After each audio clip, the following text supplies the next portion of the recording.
tuning in to the online broadcast network, AFTERBUZZ TV. Over 20 million weekly downloads in over 150 countries, and your number one source for after-show entertainment.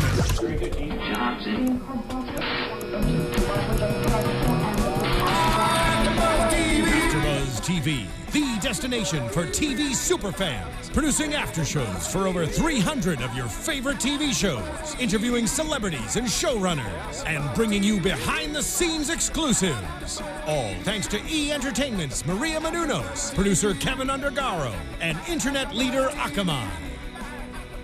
Now, let the buzz begin! Oh, hello, Internet in San Francisco, where this episode took place, and elsewhere, everywhere else in the world. That's fine. We don't care where you are. We're not biased in that sense. Technically, I believe they were in Berkeley, California, which is on the other side of the Golden Gate Bridge. So I don't think it was technically in San Francisco. I hate you so much. Who do I hate? Well, we'll get to that in a quick second, everybody. We're in season 6 of Archer at this point, episode 8, titled The Canes. Before we dive on into anything else, I got a question for y'all. What if your son was murdered?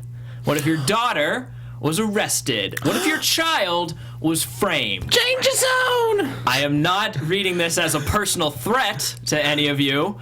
The reason I'm asking is because one crime is going to affect a lot of lives in the most anticipated television event of the year. I am talking about ABC's groundbreaking new TV series, American Crime, which premieres this Thursday, March 5th at 10/9 Central. And of course, it's on ABC. They do classy stuff like this. They do produce wonderful television. Yeah, a show like that's got to have an impressive writer, doesn't it? Well, I'm glad that you asked, because the series is created by John Ridley, who is the Oscar-winning screenwriter of 12 Years a Slave. An Oscar winner on television, writing for this series, so you know it's going to be good. Stars Felicity Huffman and Timothy Hutton, and centers around issues such as race, class, and gender politics. So guys, be sure to check out American Crime on ABC starting Thursday, March 5th at 10/9 Central.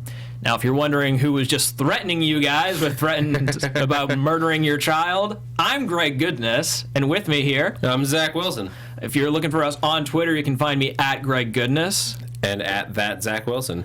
But enough about us, guys. Let's talk about some Archer, okay? Well, as we had mentioned. Scott Moore. We should mention Scott. That's right. He's still a friend, even though he couldn't be here tonight. Scott. He's with us in spirit, vaguely. Anyways, let's talk about this episode. We got a lot going on. We predicted it, and some of our previous listeners predicted it. They said, we're going to see Lana's family. We've been talking about them a lot. We've been hearing about them a lot. We gotta meet them. And in this episode, we did. And what a grand entrance it was for Archer. Archer can't make anything simple. No, it's going to be terrible and complicated right off the bat. I'm kind of amazed that we never mentioned up until this point. I'm glad we didn't, because it was a funny reveal, but that Archer had met Lana's parents before in whatever crazy capacity this was. And you can tell it was way back when, because Lana still had her fro from back in her environmental sciences day. So Archer looks exactly the same. Yeah. He's in the exact same clothes. Well, it's a suit, so I mean, how exact is it going to be? But yeah, I understand exactly what you're saying. Could have had sideburns. I don't know. I was surprised, like, again, they had never mentioned it up until this point, that Archer had met Lana's parents before. I guess it stands to reason. They dated for a period of time. Yeah, that would work. That would make sense. Okay, I get it. But what a earthy, crunchy family that she comes from. We had never really established this. We knew that, you know, obviously they were well off, but I don't think we ever established that Lana's parents were professors in the academic world of UC Berkeley, working on feminist studies and microbiology. Claudette and Lemuel. Lem. Yeah. It's pronounced Dr. Kane. Yes, I, of course, am screwing it up and messing it up. I thought that was a really interesting dynamic to have, though, that Lana has been keeping this a secret the entire time, and now she's going into this hotbed of academic pursuits. Oh, yeah, that she's been going for her PhD for, 15 years? You would be amazed how long people can milk that process for. I don't mean to speak from like personal experience or anything. My sister's pursuing her doctorate right now, and she went off to Yale and Harvard, and she's a big smarty, what have you. And that world is insane. It is absolutely like if you took the world of spying and the world of academics and placed them side by side, obviously you get very this episode of television. You would get this episode of television. Very different things, but equally crazy people, I feel like. So it's kind of interesting to see that dynamic. I wasn't expecting her to come from that background, though. Were you? I mean, I hadn't thought about it because I didn't look too much into this episode. So like the only time I had to process it was as this episode was happening. Right. But it fits so perfectly because Lana's such a driven person. She like has this desire to like be the best. So of course she comes from parents who are like, you're gonna be the best scientist ever. You're gonna go get your doctorate at like 25. Meanwhile, cut to like her at like 40 or whatever, and she's like, "Still working on it, Mom and Dad." You think she's 40 in this? Man, no, maybe she's 35. Okay. I think, yeah. Maybe. I don't want to insult the cartoon character with saying that she's aged up or down. In theory, like, we met her 5 years ago. Yeah, that's fair. Okay. She was like 35 5 years ago. Mm-hmm. TV magic. Speaking of TV magic, how great was Lana in the back seat with her little artificial sunlight presentation? And you dug up something, right? Up rocks, right? Steven, can you bring that photo up? Give me 30 seconds. Okay. All right. Well, we'll talk about it. So I found it on Up Rocks, and it's this spectacular, because in that moment, like, we see her in the glasses, right? And This the nerdy little girl, yeah, in the back of the seat.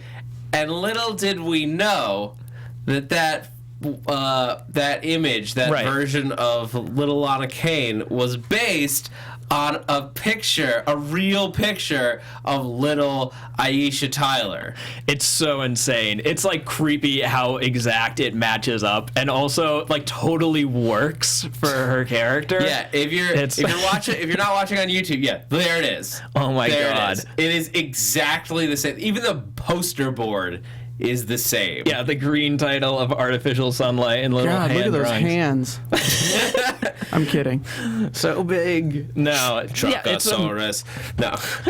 Yeah, it's really funny. Again, I got to give big props to the animation team, as we always do, for pulling that off and making it look so cool. Also thought that the throwing up in the back seat, maybe a little bit of a reference to that Cairo episode where they track down the dog and the dog is throwing up in the back seat. Yeah. The puke looks very similar. I think that they took is there a character design for puke? There must be a universal puke design. Somebody on the design team has an image that they see as puke. Yeah, and it was consistent. mapped onto this one, which I liked. I really do like pretty much everything about the family. Like, it fit to me. Like you were saying, it makes sense that Lana's this type A driven person. And of course they hate Archer, because why wouldn't they? There are a lot of reasons beyond just who he is. It's like, oh, this is the father of the baby, but he's not quite involved, which is Lana's choice, but don't do that. But it's a little confusing. Right. To everybody involved, it's confusing. I did see a little bit of a About Schmidt parallel there, where the parents get naked and then hop into the hot tub. Like, I don't think that was necessarily what they were going for, but it definitely was reminiscent of that. Have you ever seen that movie? I haven't, but you're aware of the scene. I can only imagine what goes through a person's mind when, like, I thought they were gonna come back like, what are you doing in the hot tub? Yeah, that's what I was expecting. Instead, he's in a robe, and then, but as soon as he's in the robe, I'm like, oh, I see what's about to happen. Yeah, we knew this was going to go very, very poorly. To be fair, though, that's kind of what I thought was going on, too. As soon as they cut to the reaction of them horrified. But I was like, oh, this is going to be a really interesting, messed up development. So I can see how Archer got confused, maybe. That being him being Archer. I mean, just relax. It's not too difficult. How does an entire city get a free pass? I love just blaming this on Berkeley and everything academic, because that makes total sense, too. Yeah. They do have people running around naked in the streets in Berkeley and San Francisco. That's an actual thing that you can do, is legalized nudity. Is that a thing? You didn't know about this? Oh, yeah. There are, like, entire quarters of the city that you're allowed to just be nude and hanging out. Oh, I'd heard about, like, the topless thing, like equal rights and everything. No, you have to bring a towel along to sit on, but other than that, you can be nude. I'm not sure the exact quarters, but this is definitely a thing. Like, part of my brain is like, dude, go to San Francisco, and the other part's like, avoid San Francisco. Well, that brings us to what was also fun about this episode. Is we've seen a lot of sort of destination episodes, right? And it's nice to see just a regular city represented in America, as opposed to, oh, we're going to the Swiss Alps, oh, we're going to South America. Is, oh, here's a cool place that, like, the scene with the Golden Gate Bridge was absolutely beautiful. They put a nice little shimmer on it, so it was kind of cool to see that. I was happy that we got out of the office again. How about you? I mean, it's always good to, like, go on these events. I mean, I liked getting out. I think we do get out a lot. Right. It's really about, like, what you do with that with that setting. Like, going to the European countries is fun, but we've done the, like, European Bond adventure. Yeah, we've done Monaco, we've done the racing and gambling. Yeah, and if you're gonna do an episode in San Francisco, of course you do a car chase. I knew they were gonna do a car chase because of the preview, but I was like, how are they gonna get to this? How are they gonna get to? Because for the entire first half of the episode, and I think even like treading into 2/3, it's just people sitting around and talking. I was like, oh, well, I guess that's the kind of episode this is gonna be. Very little action, lots of talking, very little action. I mean, San Francisco has the biggest hills in the country, of any big city, anyway. Like, right. Yeah, you got to throw some cars off those hills. The hills are so dangerous. Like, it's just like a 45-degree angle at some points. Like, yeah, it's insanely dangerous, and there have been plenty of action movies that have been shot in San Francisco doing the exact same thing of course, hurtling over and up and down, but it was great. It was really cool to see that, and I'm glad that we got out of the house. As much fun as it was, just had this sort of like awkward conversation. I was worried there that it was going to just be silence and talking and Archer being awkward and getting in. Well, what's more Archer than having that awkward conversation about, like, you've lied to us about what you've been doing with your life, and, like, this guy's an a-hole, and, like, we were going to invite him to the family reunion, but, like, we didn't want to tell you about it, while you're having a car chase through the streets of San Francisco shooting guns. Yeah, it's taking that very minutia sort of simple thing and placing it in this extreme setting. Because Archer's as cool as a cucumber, he can have this conversation. Yeah. While this is all going on. While driving the car from Bandit and shooting a semi-automatic pistol and then Uzi out the window. Right. Just before we go too deep into this, I did think it was a little weird that Lem keeps like super gas guzzler car in his garage. Seems like very much not the sort of thing. I was expecting him to be in a Prius, like, and to be one of those like smart cars, but I'm glad that it wasn't, because obviously the other guys, as it turns out, Slater, which, we are right, every single episode this season, pretty much featuring Slater in some capacity.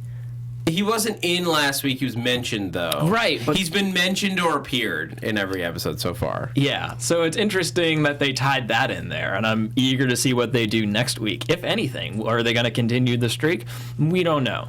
Point being, though, I also would have expected, Archer be crammed in some little clown car, as opposed to the most souped-up Mustang, an American treasure. It is funny for the guy who, like, is destroying fossil fuels. Although maybe the idea is, like, he loves power cars too. but he wants to save the environment. So he's got a power car so he can research how to turn it into biofuel and still rev the engine like that. I think you're giving much more credit to Lem than he deserves. I think he's just a horrible hypocrite, as we saw in the end of the episode, where he's like, yeah, forget fossil fuels. As long as I have a ton of money, it doesn't matter. I can just burn money. That was so great.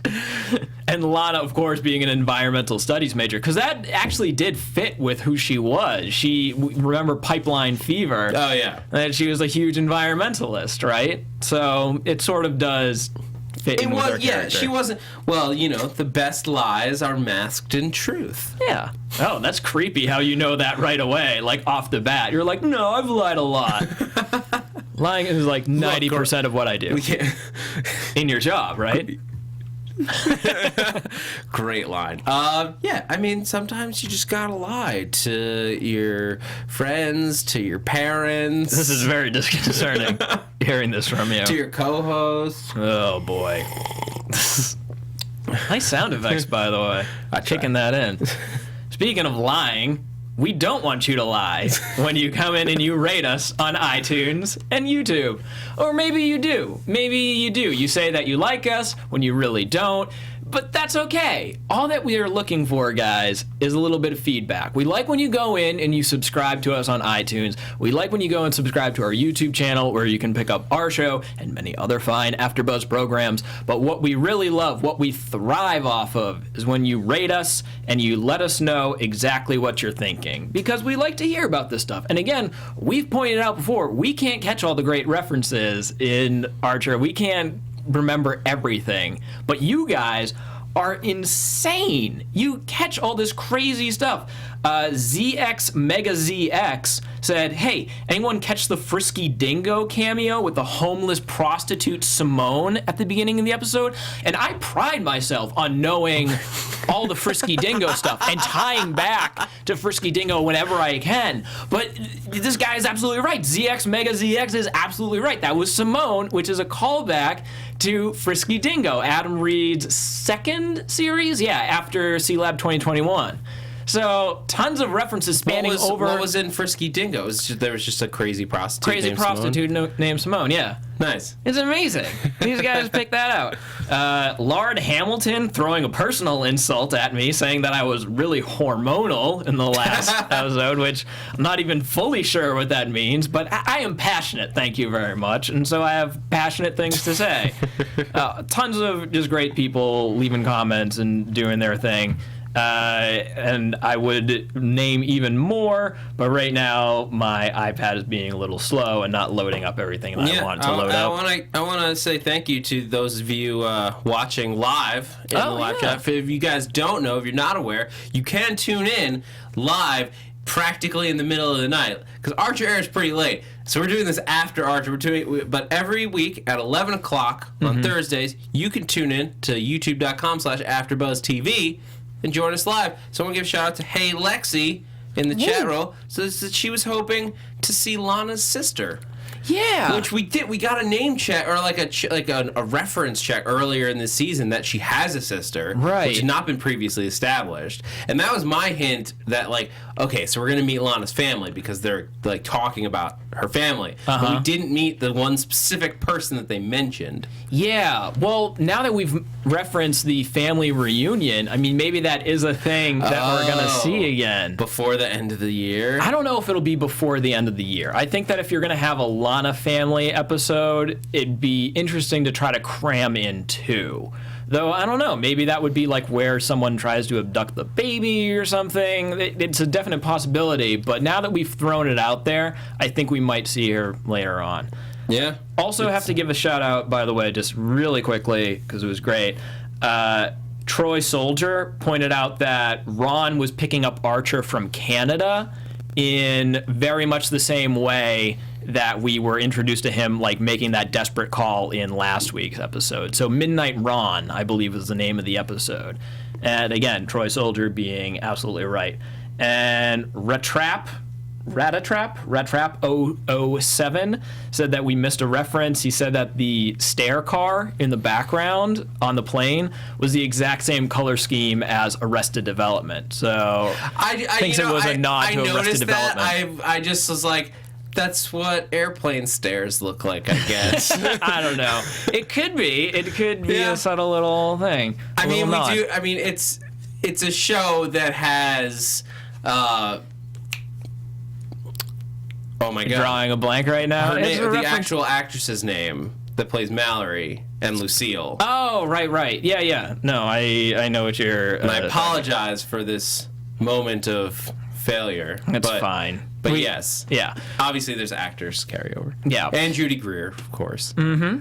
So now that we've wrapped all of that up, we got to wrap up what was very much sort of a weird aside in this episode, but in keeping with Archer tradition, the drones of The Office going out and doing their own weird, totally non sequitur expedition of going to a bowling tournament and their van breaks down.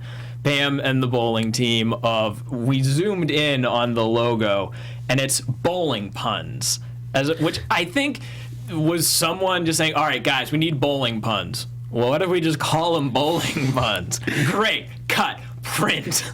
Yeah, instead of bowling pins, it's bowling puns. It's the jokes write themselves, guys. I mean, just put it on the shirt and let's move on. Why do you have a weird Jersey guy working in the room? A stereotypical Jersey mobster working the Archer writer's room. That's the voice I always think of if there's like a guy who just wants to let's move it along, All right, fine.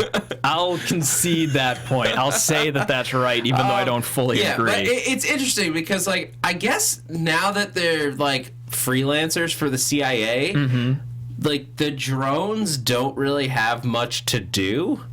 The CIA has lots of tech, so they don't really need Krieger.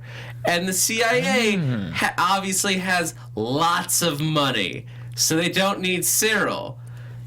I imagine that since there's not anyone else besides our core cast working there anymore, there's not much need for a human resources department. Oh, God, you've really unraveled this for me. I never considered any of this until just now. So, it stands to reason that they're kind of just hanging out, bowling and playing poker. But they are doing their own thing. They're a freelance company, so technically you would need people within that company. But I digress. You make an excellent point, which is very strange. I don't mind. Let's have some more random adventures where we get to meet the people that Pam used to have Fight Club with. Daryl, who I think we've seen before. I can't remember the exact episode, but I know that they've chatted up. I think it might have been the one where.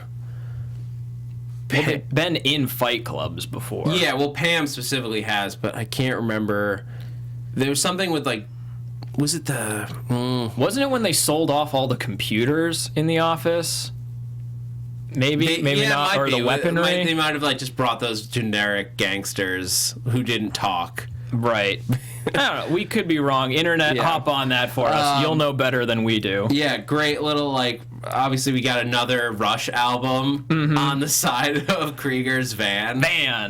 Just self-titled instead of Rush. Self-titled Rush album. That's the cover. And Krieger's van has a long, proud tradition in the series of being painted to look like Rush album covers, but incorporating the name. Yeah. I loved in that where Pam's just Beardsley McBug-Eyes there. I'll fix it up for you. Yeah, that sounds about right. That is how I had to describe Krieger's character. And we got Krieger's wife, as part of the gang. Yeah, as a weird hologram. Cheryl Carroll having an oddly specific knowledge of how holograms work. You're just a laser bounced off of light panels. Yeah, see, you can't even say it right, and yet she has this amazing knowledge. Yeah. And I don't mean that as an insult against you. No, as a personal there's a lot of science to remember. Yeah, that I couldn't quite fully understand. But I really dug that. I think it was just a plain, simple sort of B story that it's nice to have something that is totally different and not necessarily incorporated into the A story of the episode. Yeah, and because these were so separate, part of one of the great points, the direction of this episode that was really just on its game.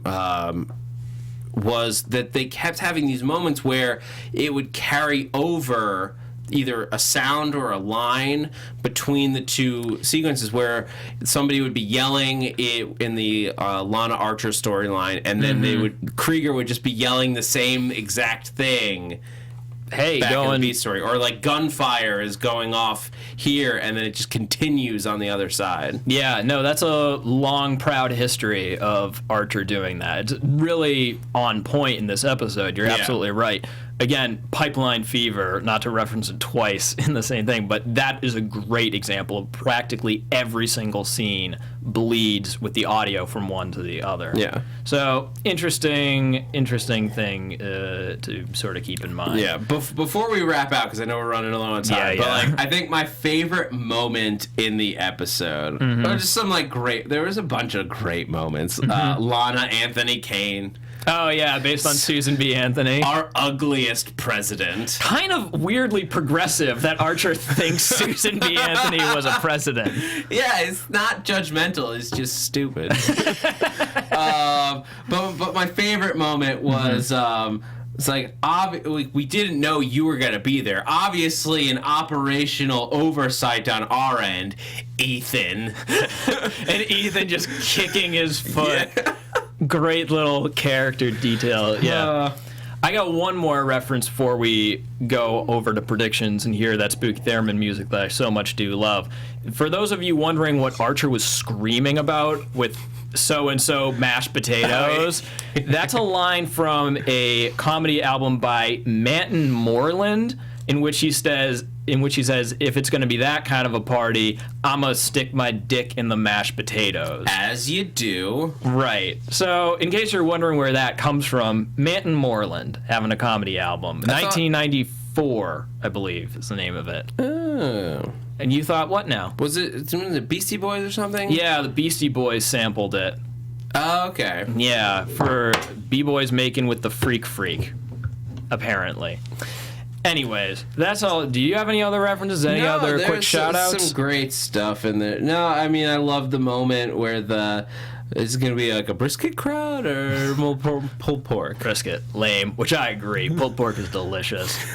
Anyways, enough of that. Let's hear some Spooky Theremin music. And now, your AFTERBUZZ TV predictions.